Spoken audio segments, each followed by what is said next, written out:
អូចូលទៀតហើយបាទចូល2តែម្ដងបាទអូខេតោះបងមកទស្សនាពីការស្ទូចត្រីនៅតំបន់សមុទ្រទឹកជ្រៅទាំងអស់គ្នាបាទ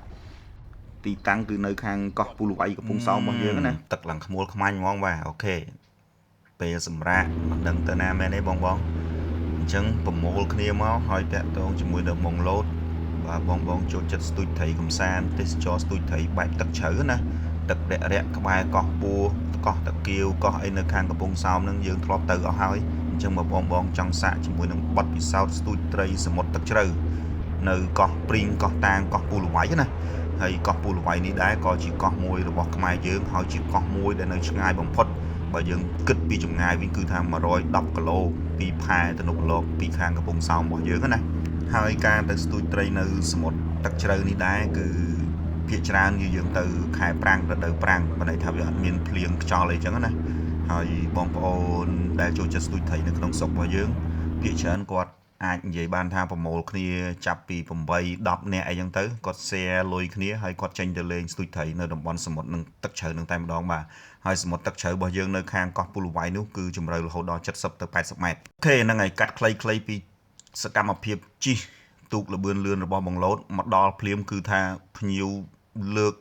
ត្រីយកតែម្ដងបាទលើកយកតែម្ដងស៊ីសឹងតែគ្រប់ដើមបាទចុះមកណាសមុទ្រទឹកជ្រៅរបស់ខ្មែរយើងក៏មានត្រីធំច្រើនមិនចាញ់បរទេសទេប៉ុន្តែដោយសារតែកន្លងមកគឺមិនសូវមានវីដេអូមានអីបង្ហាញដល់បងដល់ភ្ញៀវទេសចរអញ្ចឹងណាហើយភាគច្រើនគឺភ្ញៀវចិនគាត់អាសាទៅបាទហើយការចំណាយជាមួយនឹងការទៅស្ទូចត្រីនៅសមុទ្រទឹកជ្រៅនេះផងដែរបើនិយាយពីទូកក្នុងស្រុករបស់យើងដូចជាទូកបងឡូតទូកហេលីទូកបងប៊ុនធឿនអីផ្សេងអញ្ចឹងទៅគឺតម្លៃវាសមរម្យតែបើថាជួលបែបយ៉ាចបែបអាទូកទំនើបអីបោះខាងក្រុមហ៊ុនផ្សេងនៅខាងកំពង់សោមវាអាចថាតម្លៃវាថ្លៃគួរសមដែរអញ្ចឹងអានោះគឺសម្រាប់តែអភិជនទេដែលគាត់ហ៊ានចំណាយទៅអញ្ចឹងបើសិនជាយើងមានល្មមយើង share គ្នាហើយយើងចង់ទៅលេងស្គាល់តំបន់សមុទ្រទឹកជ្រៅគឺអាចនិយាយបានថាតាក់ទងមកឡូតបានបាទហើយនេះគឺសកម្មភាពយកត្រីហើយទៅដល់តំបន់សមុទ្រទឹកជ្រៅការស្ទូចនៅសមុទ្រទឹកជ្រៅនេះដែរភាគច្រើនគឺបងឡូតគាត់អត់បោះយុទ្ធការចាំទេបើន័យថាគាត់មាន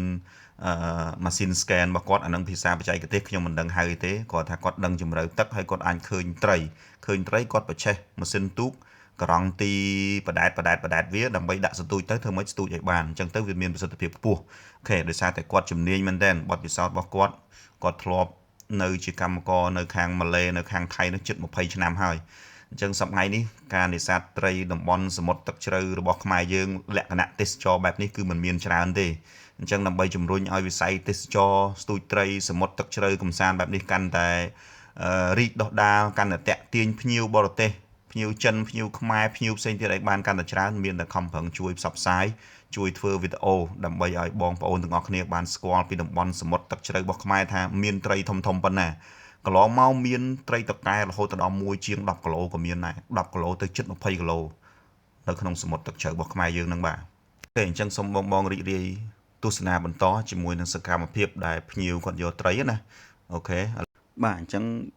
ឲ្យតែទៅដល់សមុទ្រទឹកជ្រៅបើសិនជាយើងទៅមានអាកាសធាតុល្អទឹកវាមិនហូរខ្លាំងខ្យល់មិនហូរខ្លាំងអីគឺឱកាសនៃការចូលត្រីធំគឺបានច្រើនបាទនេះដែរសកម្មភាពត្រីគាត់យកត្រីមកដល់លើទឹកហើយវាអណ្ដែតហើយបើន័យថាត្រីរៀងខ្សោយកម្លាំងហើយវាហើបបែបនេះគឺងាយស្រួលដងយកមែនតែនបាទអញ្ចឹងមើលទៅគឺស៊ីទាំងគ្រប់ជ្រុងហ្មងខាងឆ្វេងក៏ចូលខាងស្ដាំក៏ចូលអញ្ចឹងណាអូខេហើយត្រីមួយនេះកំពុងតែឡើងមកហើយឡើងសមិនដឹងត្រីអីទេបាទ